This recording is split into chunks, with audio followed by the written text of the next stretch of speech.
my students, how are you today? Welcome back with me again, Mem Tinambunan. My students, today we will talk about how to use present continuous tense. Hari ini kita akan berbicara bagaimana menggunakan present continuous tense. But need to know, perlu diketahui the meaning of present continuous tense. Present continuous tense is the structural of language which is tell about the activity is being happen now. Present continuous adalah sebuah struktur bahasa yang digunakan untuk mengungkapkan suatu aktivitas atau kejadian atau peristiwa atau kegiatan yang sedang berlangsung saat ini atau yang sedang terjadi saat ini. Di saat ini, di saat kita berbicara atau di saat kita bicarakan sedang berlangsung. Well, how about the structural? Bagaimana dengan strukturnya? Talk about the structural, berbicara mengenai strukturnya. It means that talk about the rule. Ya, berbicara tentang strukturnya berarti itu berbicara tentang rumusnya. How about the rule, ma'am? Let's check it out, the rule. My dear students, siswa-siswi kesayangan Mem, ya. The rule in present continuous have three kinds of forms, ya. Ada 3 bentuk, yaitu bentuk yang pertama adalah kalimat positif, bentuk yang kedua adalah kalimat negatif, dan bentuk yang ketiga adalah kalimat tanya. Nah, masing-masing rumusnya itu hanya sedikit perbedaannya.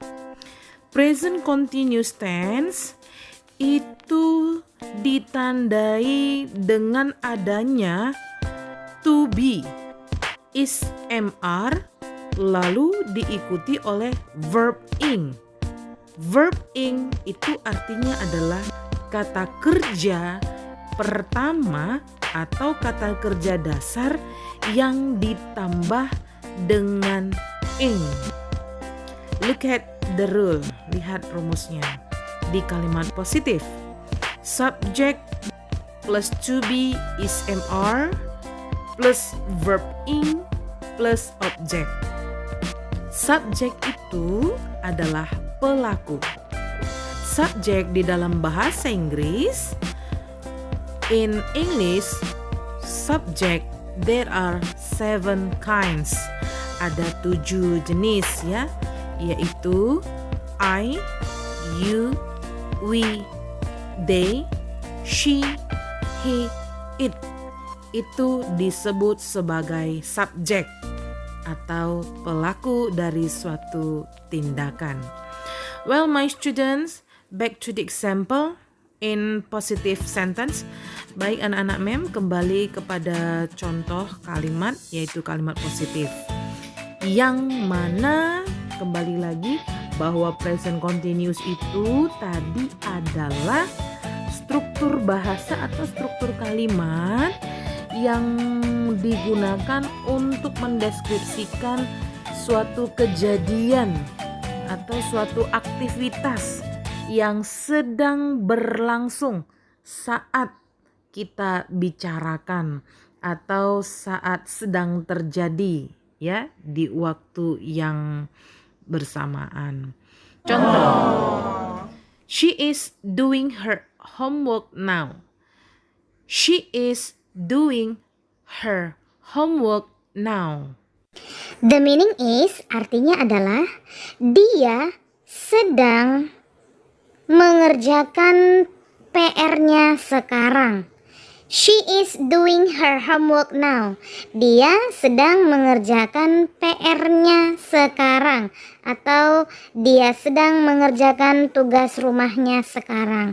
Kalau di dalam bahasa kita sehari-hari, kita sering mengucapkan dengan kalimat dia lagi mengerjakan PR-nya sekarang. Kita mengatakan kata lagi. Nah, di dalam present continuous itu berarti dia sedang mengerjakan, ya.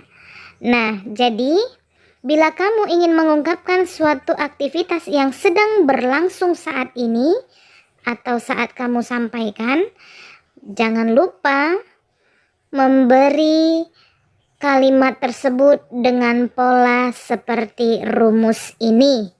Ada subjeknya, ada to be-nya am, is, are, lalu diikuti oleh kata kerja pertama yang ditambah dengan ing.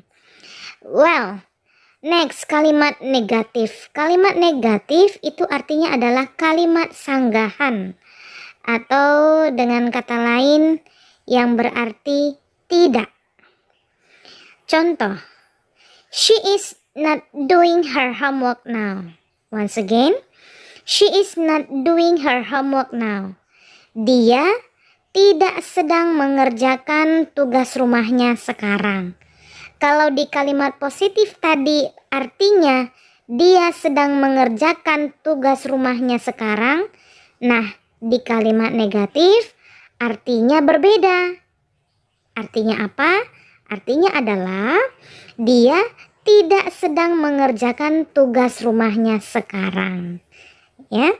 Well, the next example, kalimat tanya atau in English is interrogative sentence.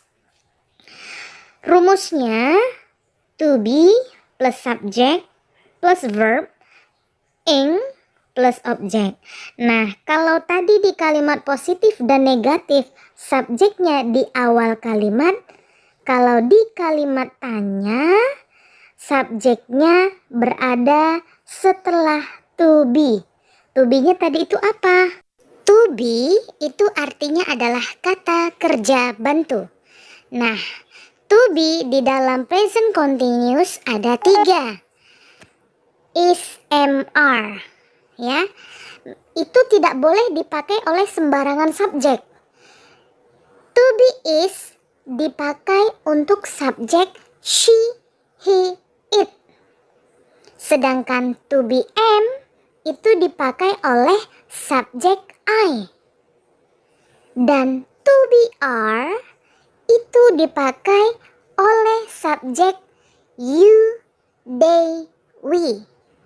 Jadi anak-anak mem, supaya lebih paham lagi, kamu putar ulang apa yang saya jelaskan ini. Kamu simak, saya yakin pasti kamu bisa memahaminya.